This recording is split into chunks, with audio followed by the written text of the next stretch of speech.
terms of actual government-sponsored or professional association-sponsored bans on change-oriented therapy, I really don't think there's a strong basis for that that is grounded in empirical data. I mean, I think it is much more grounded in political interests, advocacy interests, you know, understanding some of the hardships that those who have struggled with same-sex attractions have been exposed to, wanting to be compassionate. But it really is not compassionate to ban something on basis of misinformation or a lack of information at the very least. People base the idea that reparative therapy is harmful upon some studies that have been strongly questioned. They have come from gay researchers who are against the idea that people can change, and they claim that change is not effective based upon their own desire to not change.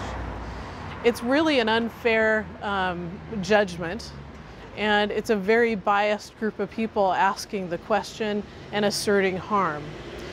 What they should be doing is asking people who have actually experienced change, is it possible?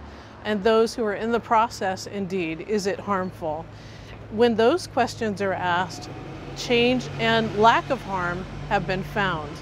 So the bias is clearly visible. It's a politics version of science that has been asserted at this point.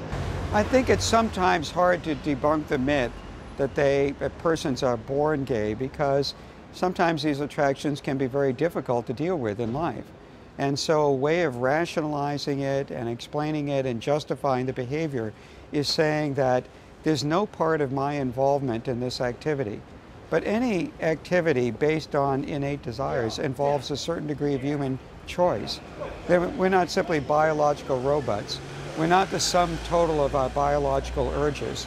We're people with minds and reason and spirit, and we have the capacity to lead lives that are sometimes counter to desires that we experience.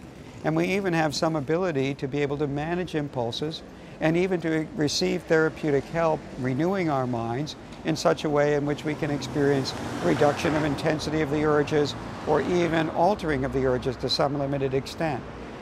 Ultimately, people want always to justify what they want to do, when they want to do it, with whom they want to do it with.